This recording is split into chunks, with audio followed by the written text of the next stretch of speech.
Supreme court में EWS आरक्षण को लेकर एक याचिका दायर की गई है जो कि बहुत ज्यादा इंटरेस्टिंग है। क्यों है वो इंटरेस्टिंग वो बताऊंगा, लेकिन उससे पहले दूसरी खबर सुन लीजिए। दूसरी खबर है टीवी मीडिया के बारे में। आखिरकार गुजरात की सच्चाई, अहमदाबाद की सच्चाई और गोदी मीडिया की सच्चाई उन्हीं के चैनल पे सामने आ गई।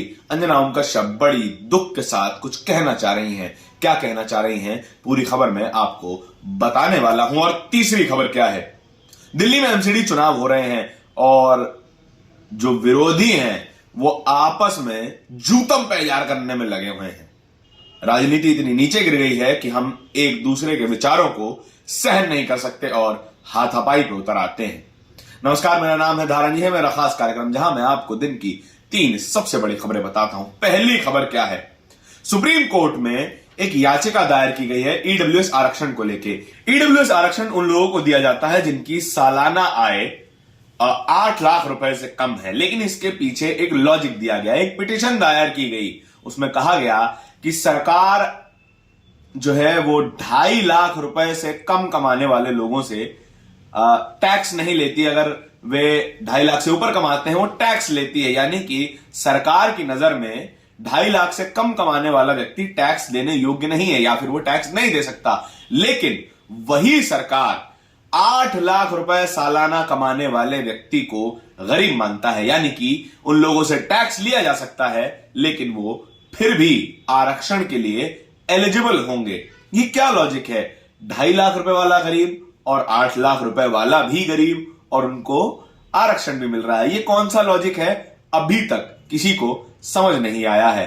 आप जरा सोचिए कि क्रीमी लेयर के साथ भी यही समस्या है, ओबीसी क्रीमी लेयर के साथ, कि पैसे के आधार पर उनको बाहर कर दिया जाता है। असल में आरक्षण कोई गरीबी उन्मूलन प्रोग्राम नहीं है, वो एक रिप्रेजेंटेशन की समस्या है। रिप्रेजेंटेशन समाज में बराबरी का होना चाहिए और आरक्षण वही सुनिश्चित करता है। पैसे के आधार पर, आर्थिक स्थिति के आधार पर कभी आरक्षण नहीं दिया गया था और ना ही शायद इसकी जरूरत है, ऐसा लोग कहते हैं। आपके क्या विचार है कि 2.5 लाख वाला गरीब है कि 8 लाख वाला? कमेंट सेक्शन में बताइएगा जरूर। और दूसरी खबर सुनिए। दूसरी खबर है गुजरात के बारे में। गुजरात की सच्चाई और गुजरात में शराबबंदी की सच्चाई आज तक पर सामने आ गई। असल में अंजना ओम कश्यप अपना एक लाइव शो कर रही थी, लाइव ऑडियंस आई हुई थी, वो ऑडियंस से सवाल कर रही थी और एक शराब पिया हुआ व्यक्ति उनके माइक पर आकर चिल्ला चिल्ला कर बोलने लगा। अंजना ओम कश्यप वापस आई डाइस पर और सामने खड़े बीजेपी के प्रवक्ताओं से कहा कि बड़े दुख के साथ मुझे कहना पड़ रहा है कि यहां जितने भी लोगों से मैंने बात की उनमें से कुछ लोग शराब पिए हुए हैं, जबकि गुजरात में शराबबंदी लागू है। आप लीगल रूप से लीगली शराब नहीं खरीद सकते हैं, ना ही पी सकते हैं, ना ही बेच सकते हैं, लेकिन गुजरात में शराब धड़ल्ले से बिक रही है। एक खबर आई थी कि देसी शराब पीने की वजह से कुछ लोगों की मौत हो गई थी। अगर गुजरात एक ड्राई स्टेट है, अगर गुजरात में शराबबंदी है, तो शराब पीने की वजह से लोगों की मौत क्यों हो रही है? बहुत बड़ा मुद्दा है गुजरात चुनाव में ये, और ये मुद्दा अंजना ओम कश्यप के कैमरे में कैद हो गया। बड़ा दुख हो रहा है मैडम को कि अरे मैंने गुजरात की बुराई कैसे दिखा दी। बड़े दुख के साथ वो कहना चाह रही हैं। क्या ये गलती से हुआ या फिर अंजना ओम कश्यप सच में ये बात सामने लाना चाहती थी? ये मैं आपसे जानना चाहता हूं। तीसरी खबर, दिल्ली में एमसीडी चुनाव चल रहे हैं और जो माहौल दिखाई दे रहा है कि आम आदमी पार्टी थोड़ी भारी पड़ रही है भाजपा पर। 15 साल से भाजपा की सरकार है एमसीडी के अंदर और आम आदमी पार्टी का यह दावा है कि भाजपा 50 सीटों पे सिमट जाएगी, कांग्रेस का सुपड़ा साफ हो जाएगा और सरकार बनेगी आम आदमी पार्टी की। क्या इसी से लोग डरे हुए हैं? और नतीजा ये हो रहा है कि मटियाला क्षेत्र से विधायक, आम आदमी पार्टी विधायक के ऊपर हमला होता है, उनकी पिटाई कर दी जाती है जब वे अपना पूरा दिन का कामकाज समेट के, प्रचार समेट के अपने लोगों के साथ, अपने कार्यकर्ताओं के साथ मीटिंग कर रहे थे, तो उनके ऑफिस पर हमला होता है और उनकी पिटाई की जाती है।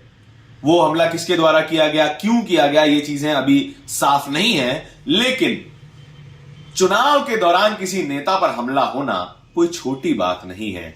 और ये क्यों हुआ है इसका कारण साफ है कि कोई डरा हुआ है कहीं 15 साल का साम्राज्य गिर न जाए। ये कौन डर जाता है, ये मैं आपसे जानना चाहता हूं। और तीनों खबरों के बारे में आपके विचार क्या हैं? क्या सुप्रीम कोर्ट ने जो ईडब्ल्यूएस आरक्षण को जायज ठहराया है वो एक सही फैसला है, या फिर ये पिटिशन जो कहती है कि 2.5 लाख वाला भी गरीब और 8 लाख वाला भी गरीब, 2.5 लाख वाले से आप जो है टैक्स नहीं लेंगे, 8 लाख वाले से टैक्स लेंगे, लेकिन गरीब दोनों को मानेंगे, ये कैसे चल सकता है? या फिर अंजना ओम कश्यप के कैमरे पे क्या गलती से ये सब कैद हो गया, या फिर वो खुद चाहती थी ये सच्चाई बाहर लाना और आम आदमी पार्टी के नेता पर हमला होता है? क्या राजनीति का स्तर इतना ही नीचे आ गया है कि हम एक दूसरे के विचारों को बर्दाश्त नहीं कर सकते? आपकी प्रतिक्रिया बहुत जरूरी है। धन्यवाद।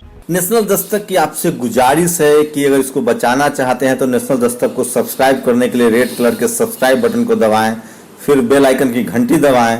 नेशनल दस्तक को बचाने के लिए बहुत जरूरी है कि हर खबर को शेयर करें, लाइक करें, कमेंट जरूर करें।